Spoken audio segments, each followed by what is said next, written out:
Over the past few years, aviation YouTuber Sam Chui has slowly earned a reputation that many find increasingly questionable.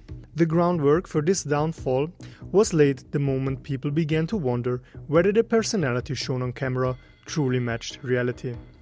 In his highly polished videos, Sam Chui comes across as friendly, passionate, and deeply invested in aviation. Everything appears carefully crafted to make him likable. Yet an increasing number of signs suggest a very different picture behind the scenes. And those warning signs did not appear recently. They began showing up years ago. You see, Sam Chui began making videos at the very dawn of YouTube, uploading his first content as far back as 2007. As the platform grew, he grew with it. Over time, he became widely viewed as one of the OGs in aviation YouTube. But according to some, as his audience expanded and his influence turned him into one of the biggest names in the niche, his ego grew alongside it. Or as this Reddit post states, Sam Chui's ego is massive now, and he's at a point where he thinks he's untouchable, with other viewers noticing the same shift in his content. Used to love his videos, stopped watching and unsubscribed almost 2 years ago. Meanwhile, Traveler MSY says that he started as a hobbyist because he liked aviation, but now he's a publisher/presenter. Things, however, took an even darker turn after a flight on Kazakhstan's national airline Air Astana with his then friend Josh Cahill. In a video released later, Josh alleged that during this flight, Sam Chui assaulted members of the cabin crew. This is how Sam Chui operates, and there are many more things I could share about him. For example, how he benefited of me getting banned from Qatar Airways, or how he assaulted cabin crew on our flight to Kazakhstan together. In his podcast with aviation YouTuber Swiss, he stated that this is a recurring theme. I have a massive problem with the way he treats people and crews, how he says footage first. You know, he will, as I said on my Air Astana flight, right? I have the way he handpicked the crew and told the guy, the one cabin crew, that he's useless, and went to the cabin and says, "Hey, you are pretty. You're going to serve me." And I have messages I can show you from Emirates cabin crew that he has done exactly the same, right? To be fair, Sam Chui was not always the primary cause of controversy. The 2022 incident involving Nepal Airlines is a good example of that. In a video filmed on a Nepal Airlines flight, Chui appeared in the cockpit together with the airline's chief pilot, Vijaya Lama. Several media outlets described this as a violation of aviation safety regulations. Later, on a Nepalese podcast, Lama himself referred to the incident as one of the biggest mistakes of his career and claimed that Sam Chui had been paid by airlines in general. So I thought everything was done. Who doesn't want Sam Chui on the flight? Which airline doesn't want? They pay him to have him. I'm sure they pay him to have him on board. In situations like this, however, responsibility lies primarily with the flight crew. Access to the cockpit is strictly controlled, and only the pilot in command has the authority to grant or deny entry. Chui did not enter the cockpit on his own initiative. He was invited by the chief pilot. For that reason, placing the main blame on Chui feels misplaced. The regulatory and safety responsibility rests with the pilot, not with a guest who was allowed into the cockpit by someone in a position of authority. But this is not the only time when chief pilots got in trouble for Chui entering the cockpit. Where are we flying to today? Los Angeles! In May 2023, for example, Chui was suspected of violating Taiwan's aircraft flight operation regulations after entering the cockpit without the required authorization. As a result, Taiwan's Civil Aviation Authority opened its investigation against Chang Ko-wei, who was flying the aircraft at the time and is also the founder of Starlux Airlines. Chang was summoned for questioning, and authorities concluded that this incident constituted a regulatory breach, with the relevant regulations stating that no person may be admitted into the flight crew compartment of an aircraft except for the authorized personnel and flight dispatchers of the operator. However, it is undeniable that there is a broader pattern of Sam Chui frequently appearing on camera, chatting with pilots or filming inside cockpits during active flights. These moments give viewers access that most other aviation YouTubers simply never get. However, this level of exclusivity not only fuels curiosity, but also skepticism by his viewers. Many viewers ask how this level of access is even possible. Others openly question whether Chui cooperates with airlines behind the scenes or whether his videos function as a promotion rather than independent documentation. Chui himself repeatedly insists that his content is authentic and not sponsored.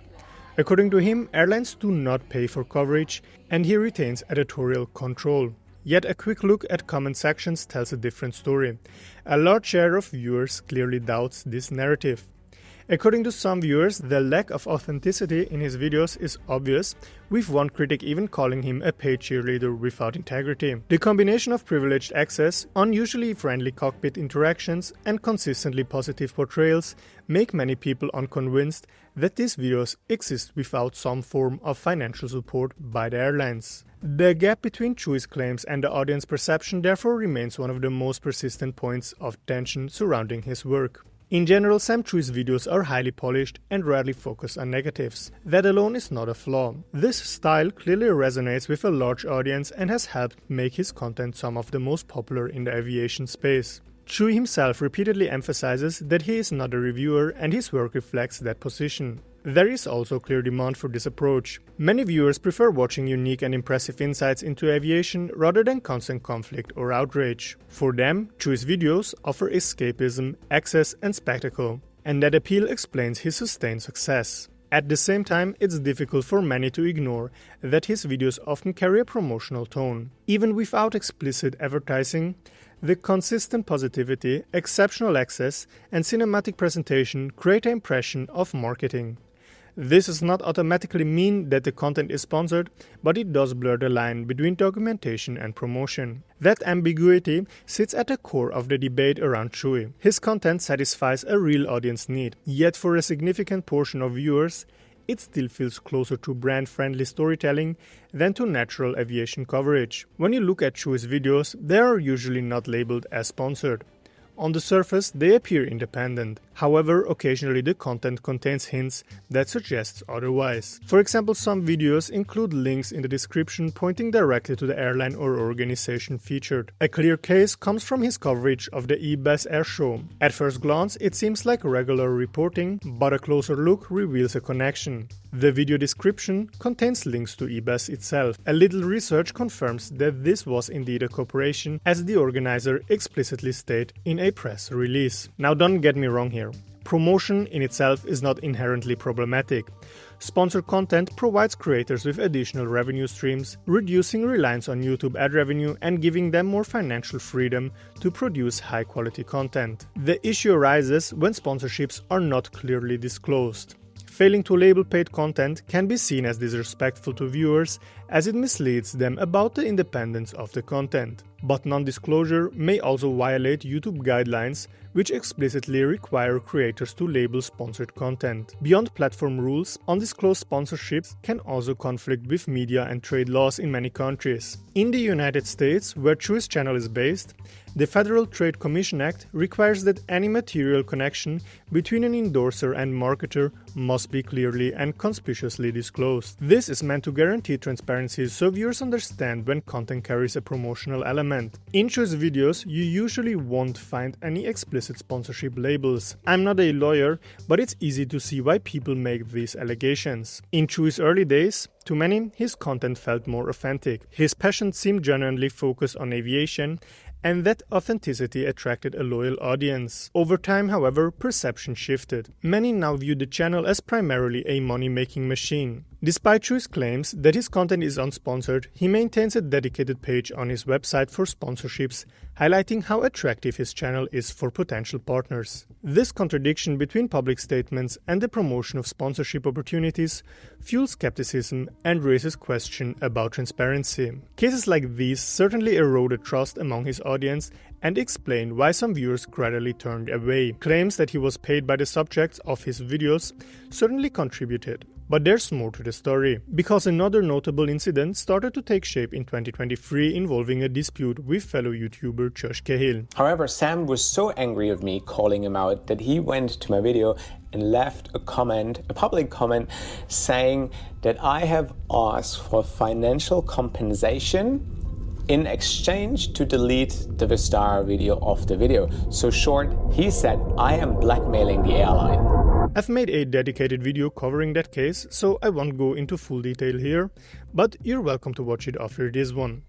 To be honest, I was a bit biased in that video, and in retrospect I'm not particularly proud of it, but anyway, here's a quick summary of why the conflict erupted between the two. Now, there had already been minor disputes between the two, including a Twitter argument where they exchanged jabs. After that, they seemed to get along and even met in person. But the feud escalated when Josh Cahill claimed that Sam Chui had been paid by the Indian airline Vistara. Chui viewed this as defamation and in a now deleted YouTube comment, accused Cahill of blackmailing the airline. In response, Cahill released a video detailing the whole situation. This triggered a huge backlash against Chui, forcing him to apparently temporarily block comments on Instagram. The incident clearly damaged his public image, splitting the community, with those critical of Chui forming the seemingly larger group. After some time, Chui posted a statement video apologizing to Cahill, while also defending his own positions. However, as of December 2025, that video appears to have been removed from his channel. But in December 2025, Josh Cahill posted a video titled,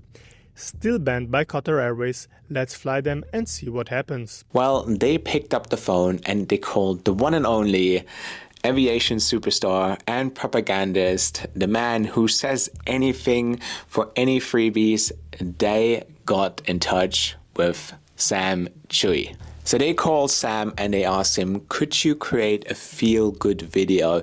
Can you show people what a lovely airline we are? We give you all the access that you want as long as you create a nice propaganda piece. So Sam was given a choice.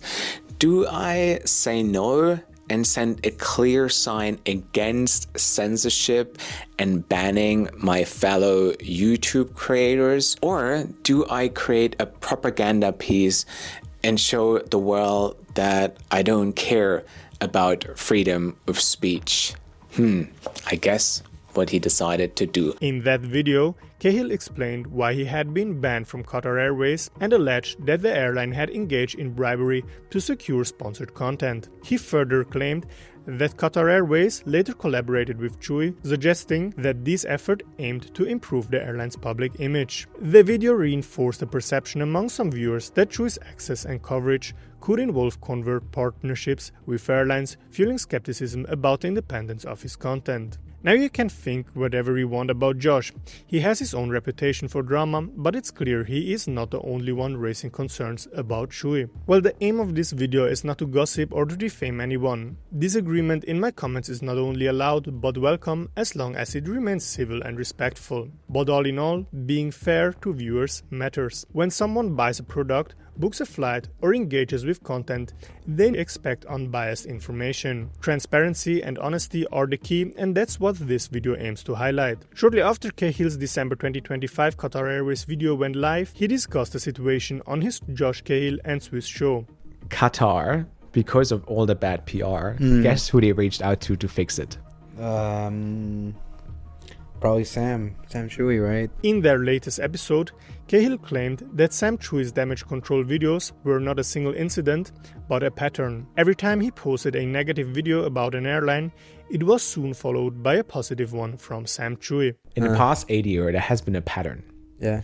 I made a bad review of Salmon Air, the Chinese airline. 2 months later, Sam was on board. That's sick. I did I think Malaysia Airlines. 2 months later, Sam was on board.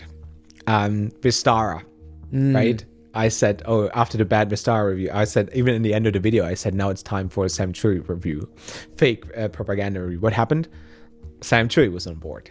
He further alleged that people from Qatar Airways told him that the airline provides Chui with unique access, accommodates his requests, and essentially lets him operate freely. A couple of people at Qatar Airways told me they asked him to come and they give him never seen access before. So he could go to the flight deck. Absolute no-go in the Middle East. Oh, cool. The Middle Eastern, absolute no-go. And they give him, they said, anything you want. Super cool video then, I imagine. Anything you want, we do it. Yeah. So Sam until today claims that this was already arranged before. He also claimed to have emails and screenshots supporting that Sam Chui had been asked to fix the mess created by prior coverage. I have emails, I have screenshots that prove that he was asked to come and fix the mess. Sam had the choice between creating a propaganda piece for Qatar Airways and stand up for silencing journalists, YouTubers, voices, independent voices. He could, I become an ambassador for censorship, create this and create a PR video. Or I could be a man of honor, a man of integrity, a man that made a living with free speech platforms, YouTube, voicing his opinions. And he could say, hey, no, I'm not going to do this because I do not agree to be a PR mouthpiece for Qatar Airways and back up this mission and tell how nice everything is, right? This is literally out of Goebbels' textbook.